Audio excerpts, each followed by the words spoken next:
The hardest thing I ever did in my 73 years was not raising my grandson alone. It was the morning I sat in a police station and told a detective, yes, I want to press charges against the boy I raised from the time he was 6 years old. The boy I taught to ride a bike and tie his shoes and say grace. My Travis. My own son begged me not to. Wayne stood in my kitchen the night before. My kitchen. And he said, Mama, you can't do this. He's your grandson. You raised him. If you turn him in and something happens to him in there, that's on you. You'll be the reason he's dead. And the whole family was lined up behind him, saying the same thing in different words. That I was cold. That I was giving up on family. That a grandmother who'd raise a boy and then send him to jail had a stone where her heart should be. What none of them understood, as they stood in my kitchen telling me how to love my own grandson, was that I had already learned the one thing they hadn't. I'd learned it the hard way, from a folding chair in a church basement, from women who'd buried the children they kept rescuing. I had learned that the loving thing and the easy thing had stopped being the same thing a long time ago. And by the time I walked into that police station, I wasn't giving up on Travis. I was doing the only thing left on this earth that had a chance of saving him. But I'm getting ahead of myself. My name is Darlene. I'm 73 years old, and I live in a little town in Middle Tennessee, the kind of place with one stoplight and 3 churches, and a square where the dogwoods bloom so hard in April it looks like snow that forgot how to be cold. I cut hair for 40 years, right there on the square, in a shop with my own name painted on the window. 40 years of weddings and funerals and prom nights and first dates and quiet divorces. All of it came through my chair. Because a beauty shop in a small town is half church and half courtroom, and the only place some women ever get an honest hour to themselves. You learn a few things, cutting hair for 40 years. You learn to listen, really listen. The kind where your hands keep working and your mouth stays shut. And Lord, you learn to read a person. Because a woman will tell her hairdresser things she would never breathe to her own husband or her own preacher. And over 40 years, you get to where you can spot the ones who are lying, to you or to their own selves, by about the second appointment. You see the whole town's truth pass through your chair. I always thought that was just the nature of the work. I didn't know I was being trained for the hardest reading of my life. There's one habit those 40 years left in me that I never could break. Not even after I swept up my last floor and locked that door for good. And it turned out to be the very thing that saved me in the end. I'll tell you what it is when we get there. But you have to know about Travis first. The whole of it. Every bit. Because you cannot understand why I did what I did unless you understand how much I loved him. How much I love him still. Tonight. This minute. That's the part not one soul in my kitchen could hold in their head. That I did the hardest thing because I loved him. Not 1 inch in spite of it. My husband Jean and I had one daughter, Robin. And Robin was sunshine. I mean it. The prettiest, funniest 3 counties. The kind who lit up a room and knew it.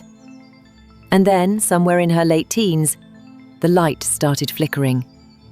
And by her 20s, the drugs had her. And we tried everything. Every program we could scrape the money for, and some we couldn't. We mortgaged things. We drove her to clinics 3 states over. We prayed until our knees gave out. And none of it held. That's a thing I had to learn long before Travis. That love is not a cure. That you can love somebody with everything you've got and still lose them to this. Robin had Travis when she was 24, and that baby was the one pure good thing that came out of all of it. A fat, happy boy who didn't know yet what he'd been born into. And when Travis was 6 years old, Robin didn't wake up one morning. I'll leave it there. A mother can tell you her daughter died of addiction and not have to walk you through the worst morning of her life to prove it to you. So Jean and I, in our 50s, with our own raising long behind us and our own grief still fresh as a wound, started clean over. We raised Travis. Let me set my coffee down a second, because I've been talking a while, and I'd love to know who's keeping an old woman company tonight. Whatever town you're in, whatever country, leave it down below where I can see it. There's a particular quiet in a house where you've buried both the people who used to fill it, and that quiet's a little softer with company. There now. Where was I? Raising Travis. And we did it right. I need that on the record. Here, before the hard part, because I have gone over it 10,000 times in the dark, asking myself what I did wrong. And the honest answer, the answer Joanne and the church basement finally helped me believe, is that we didn't. We gave that boy every single thing Robin couldn't. A real home, with rules and supper at 6 and a porch light left on. Clean clothes and a warm bed, and somebody in the stands at every ball game hollering his name. Jean taught him to bait a hook and throw a curveball and look a man in the eye when he shook his hand. I sat up with his bad dreams, the ones about his mama that he'd never talk about in daylight. And I never once let that child feel like a burden. Never once let him catch even a flicker of the truth that we were tired, that we'd already raised our family, that this was hard. He was ours. He called me Granny, but I was his mother in every way that counted, and he knew it. And for a long, sweet while, it was enough. And he was a good boy. I'm not saying that the way every grandmother says it. He made the honor roll. He had a smile that could talk the birds down out of the dogwoods, and manners, and a soft heart for stray dogs and old people.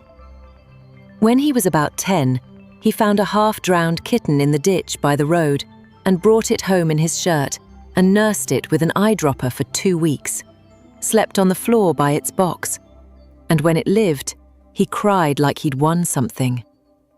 That was my Travis. That heart was in there. I hold on to that kitten, some nights, the way you hold on to a photograph. Women would come into my shop and settle into my chair and say, "That Travis of yours, Darlene, you'd never in this world know what that child came from. You and Jean did a wonderful thing." And I'd ride that for a week. I thought we'd beaten it.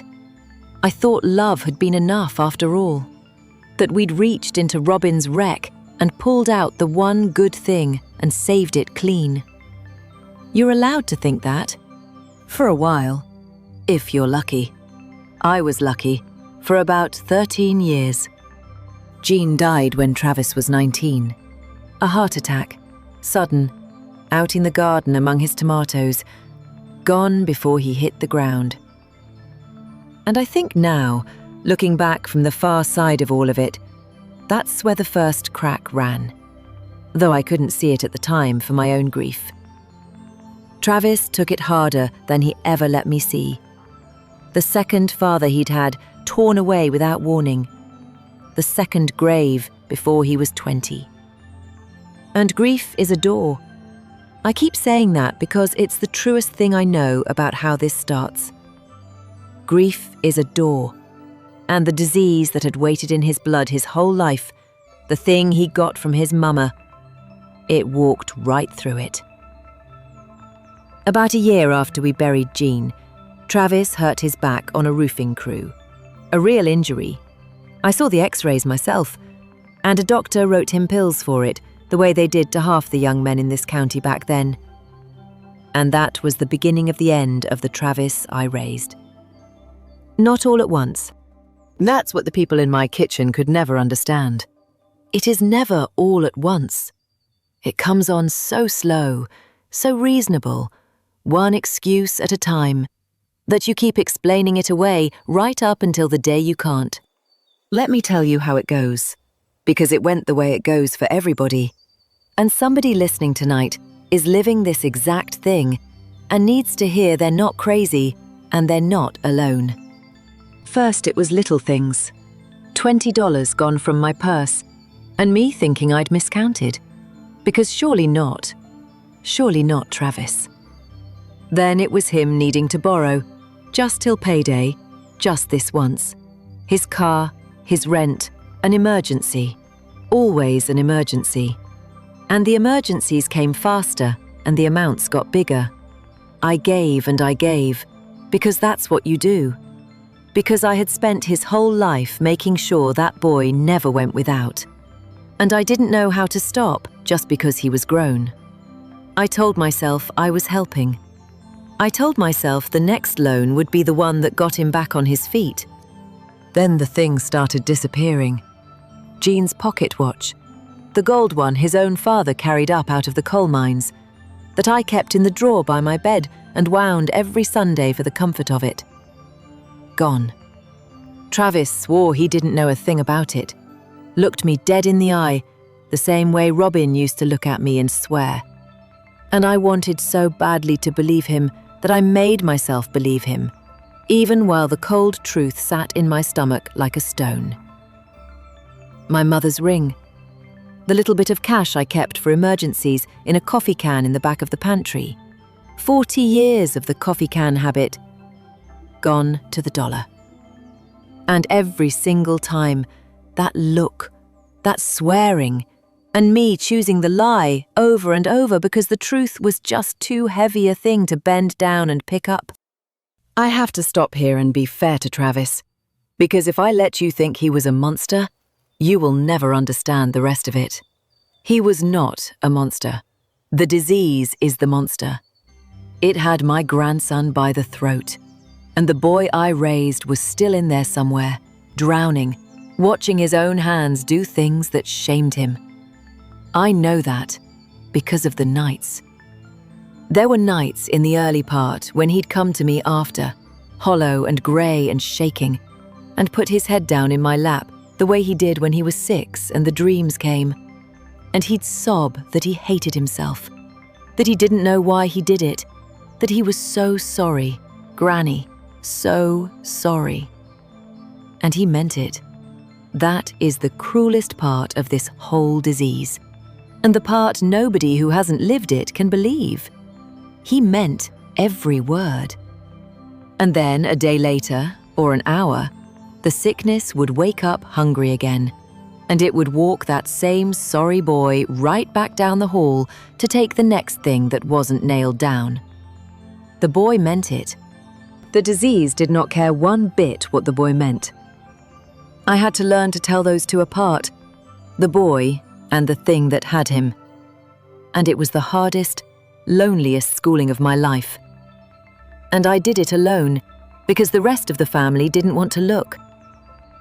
Then it stopped being cash and watches and turned into something with my name on legal paper. And that's when I knew we'd crossed over into country I could not love us back out of. A credit card came in the mail. A statement for a card I had never once applied for. In my name. $1,100 already run up on it at places I'd never set foot. Then the bank called about a check, and it was my check, off my account. But it was not my signature. It was a careful copy of my signature, because a boy who grows up watching his granny sign her name at the kitchen table learns the shape of it, and learns he can make it too. He'd been forging my checks for who knows how long. And then came the one that finally shook me all the way awake. He came to me with a folder of papers and an earnest, drowning story about a loan that would fix everything, consolidate all his debts, get him clean and clear so he could finally get well. And all I had to do, was put my house up as the security. My house. The paid-off house Jean and I bought in 1971 and finished paying for with hair clippings and tips. The only thing of any size I had left in this world to leave to anybody. He sat at my kitchen table and walked me through it, patient and sure. And he had that earnest, drowning look that I had never in his whole life been able to say no to. And I almost did it. Lord, forgive me. I had the pen in my hand, and that is the exact moment my own family showed me which side of the line they were standing on. And it was not beside me, because by then they all knew. You cannot hide a thing like this in a small town, in a small family, no matter how hard you try. And I had tried, out of shame, for years. But instead of helping me carry it, instead of helping me find the bottom of it, my son Wayne and my sister Brenda and a whole chorus of cousins and in-laws did the thing that very nearly finished me off. They told me to keep paying, keep giving, keep covering for him. He's family, Mama. You can't abandon him. You're the only mother he's ever had. It's just a rough patch. He'll grow out of it. If you cut him off, he'll end up on the street or dead in a ditch. And tell me, Darlene, how exactly will you live with that? Every single time I worked up the nerve to draw a line in the sand, one of them would take me by the arm and talk me gently back across it, and then load me up with enough guilt to sink a barge, forever having drawn it at all. They had decided, all of them, from their own comfortable kitchens, that loving Travis meant never once telling him no. And they had decided, without quite saying it, that I was the one who'd have to keep paying the bill for that decision, with my savings, and my husband's watch, and, when it came right down to it, with the roof over my head. They got to feel like loyal, loving, good family from a safe distance. I got to be the one who bled. There was one evening I'll never forget. I'd finally told Travis, shaking the whole time, that I couldn't give him any more, that I was tapped out, that he had to find another way. And he left angry.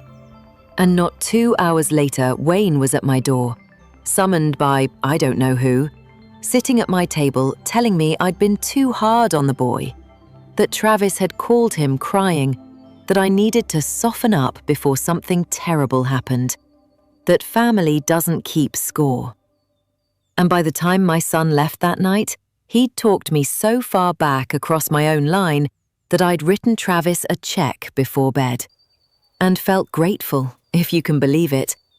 Grateful to Wayne for showing me how to love my grandson properly. That's how it works. That's how good people end up holding the door open for the thing that's killing the one they love. They don't do it out of cruelty. They do it out of a soft, lazy, frightened kind of love that would rather feel nice tonight than do right by tomorrow. That was the season I stopped sleeping. I'd lie awake in the dark doing the arithmetic. The money gone, the watch gone, the ring gone, the house sitting at the end of it all, like the edge of a cliff I was being walked toward, an inch at a time. And underneath the arithmetic ran a grief so deep I could never find the bottom of it. Because I wasn't only losing my savings, I was losing him, my Travis, a piece at a time, right in front of me. And every last person I loved was standing around telling me that the way to hold on to him was to keep handing him the very thing that was carrying him off. And I'll be honest with you, because this is the truest part. I almost signed the house away. I had the pen on the paper, Travis across the table with his drowning eyes, Wayne's voice in my head saying, "You can't abandon family." And I had started to sign. I was that tired. I was that beaten down. I was ready to set fire to the last thing I owned just to make the look on my grandson's face go away for one more week. What stopped me was the habit I told you about at the start. The one thing 40 years behind a chair gave me that I never could break. I write things down. I always have. 40 years of appointment books trained it into me. Who came and what they paid and what they still owed. Every day in my own hand. And I never broke the habit, even after I hung up my shears. And somewhere in that long, bad season, almost without deciding to, half ashamed of myself for doing it, I had started writing this down too. In a little spiral notebook I kept in my nightstand drawer. Every 20 that went missing, with the date beside it. The watch, the ring, the coffee can, the forged checks, the amounts, the credit card. I hadn't started it to build any kind of case against my own grandson. I'd done it because writing a thing down is how I have always made the unbearable hold still long enough to look it in the face. But that night, with the pen hanging over those loan papers and Travis watching me with his drowning eyes, instead of signing, I got up and went and got that notebook out of the drawer. And I sat down on the edge of my bed and I read it, the whole thing, front to back, page after page in my own steady hand. And reading it all in one place like that, dated and patient and undeniable, I finally saw the truth that all my love had been holding up a sheet in front of for years. This was not a rough patch. This was a pattern with no bottom to it. And I was the flaw. I was the thing it kept landing on and bouncing back up off of. And as long as I kept laying myself down to be the flaw, my grandson was never once going to fall far enough to decide he wanted to get up. I set the loan papers down. I did not sign them. And the next morning, instead of driving to the bank for Travis the way I had 100 times, I went looking for help for myself, which is the thing I should have done years and years before. I found it in a church basement 2 towns over, a group for the families of addicts, folding metal chairs and bad percolator coffee, and the most honest, broken open, clear-eyed people I had met in years. I almost didn't go in. I sat in my car in that gravel lot for 20 minutes with the engine running, because an old hairdresser in her Sunday slacks doesn't think she belongs in a room like that. Doesn't think her trouble counts next to whatever those people have. But a woman named Joanne caught me hovering in the doorway like a stray, and without a word, she just patted the empty chair beside her, and I sat down in it. And that chair turned out to be the place my life turned around. Joanne had buried a son. She said it plain, the first night, the way you'd say what church you went to. And over the weeks she told me, gentle but never once flinching, the thing my whole family had refused to. She said, "Darlene, honey, what you keep calling love, in here we call it enabling. And it is the kindest looking way there is to help a person die. Every time you pay, every time you cover, every time you say yes to keep the peace, you are buying that disease a little more time to keep eating him. You think you're keeping him alive. You're keeping the sickness fed. The only thing I have ever seen pull one of these children back from the edge is hitting a bottom hard enough to wake them up. And you, sweetheart, with all that big love of yours, you have spent years being the very thing that keeps the bottom from ever coming. You've been catching him so he never lands."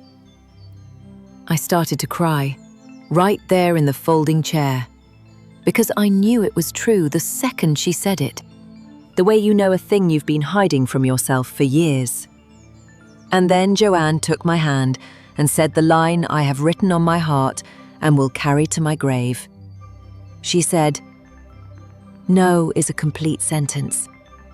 And sometimes, honey, no is the most loving word a grandmother knows how to say." It was like being handed a map and a lantern after years lost in the dark, going in circles, calling the circles love. I'm not going to tell you it was easy after that, because it was the hardest thing I ever walked through. But I knew, finally, what I had to do, and I did it the way I'd done everything in my life. Steady, one careful step at a time. I went to a lawyer, a kind young woman 2 towns over, who'd made it her work to help families like mine, and she helped me build a wall around the last of what I had. I put my house into a trust that Travis could never touch, and could never, no matter how he begged or wept or swore, talk me into borrowing against. Because she explained to me that the trust would say no, even on the nights I was too weak to. I closed and froze every account he'd ever gotten his hands near. And then I took my little nightstand notebook and the forged checks and the credit card statement for the card I never opened down to the bank's fraud department, and I laid it all on the desk. And when they told me, quiet and serious, what my options were, I made the hardest decision of my entire 73 years. I did not look away from it. The forgery was a crime, a real one, and I let it go forward, because I had finally understood that looking away, the thing I'd done for years and called mercy, was the very thing that had been killing him by inches. And when my son Wayne found out what I'd done, he came to my kitchen with the whole chorus at his back, and he said it, the thing I told you at the very start. "Mama, if you do this, and something happens to him in there, that is going to be on you. You will be the reason he is dead." I had spent 40 years letting people talk me out of things across a beauty shop chair, smiling and nodding and going along to keep the peace. And I had spent these last bad years letting this very family talk me back across every single line I ever tried to draw in the sand. But I was done being talked across lines. I stood in my own kitchen, in the house Jean and I paid for with hair clippings, and I did not raise my voice. And I said the truest words that have ever come out of my mouth. I said, "Wayne, I have loved that boy since before you were grown, and I will love him until they lay me down next to your daddy. But you and I, all of us, we have been loving him to death. Every check, every bailout, every time we said yes when the only loving word left was no. We have been holding the door wide open for the thing that's killing him, and calling it loyalty so we could sleep at night. I am not abandoning Travis. For the first time in years, I am refusing to help him die. And if that makes me a stone-hearted woman in your eyes, then I will be one, because I would 10,000 times rather have my grandson hate me and live than love me and die. Nobody in that kitchen had one word to say back to me. There wasn't one to be had. It went the way the lawyer and Joanne had warned me it might. Ugly and frightening before there was any sign of better. Travis went to jail, and I did not bail him out. And that was the longest night of my life, lying awake, knowing where he was and not going to get him. But the judge was a wise one, and my lawyer worked hard, and in the end, Travis was offered the choice they sometimes give: keep going the way he was, or enter a real program, the long, hard kind with a year of work in it. From that courtroom, he cursed my name. He told me I had betrayed him, thrown him away, that no real grandmother would ever do a thing like this to her own blood. And I sat in that gallery, and I took every word of it without flinching, because I had learned in that church basement that the disease screams the loudest right before it loses its grip, and that sometimes the person keeping you from drowning has to let you feel the bottom under your feet before you'll believe you can stand. He chose the program, barely, sideways, with a sneer and no faith in it at all. But he chose it, and choosing it, even like that, even hating me, was the first true thing the real Travis had done in years. I'm 73 years old, and I still live in the little house Jean and I bought in 1971. The one I refused to set on fire to buy my grandson one more week of the thing that was killing him. The dogwood Jean planted the year Travis came to us still blooms in the side yard every April, hard and white as snow that forgot to be cold. And I'll tell you where Travis is tonight, because this is the part I held on for through all of it. He is 14 months clean. 14 months, one day at a time, every one of them earned. He's working steady at a garage 2 towns over, good with his hands the way Jean was, and he goes to his meetings the way I still go to mine, because I never did stop driving to that church basement. Joanne and the folding chairs and the terrible coffee saved my life, every bit as much as the program saved his. And you don't walk away from the thing that saved you. He came to see me about 6 months into it, on a Sunday, and he stood on my porch a long while before he could make himself knock. And when I opened the door, he could barely get the words out, and he held something out to me in his big, grown hand. It was Jean's watch, the gold one. He'd pawned it, of course, years before. I'd long since made my peace with it being gone. But he had gone and found the shop and bought it back with money he'd earned on his feet under cars. Extra shifts, honest dollars.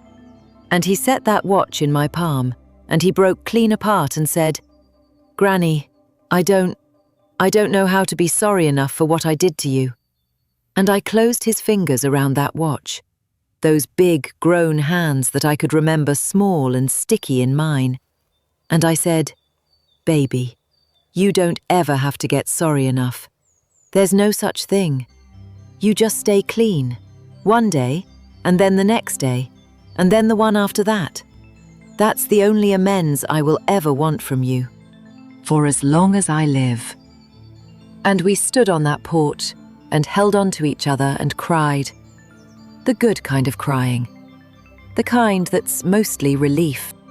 We are rebuilding it slow now, him and me, on honest ground this time, which is the only ground that ever holds anything up. He comes for supper on Sundays. He wound Jean's watch for me last week and set it on the mantel. Some weeks, that's all we've got. A wound watch and a Sunday supper and another day clean.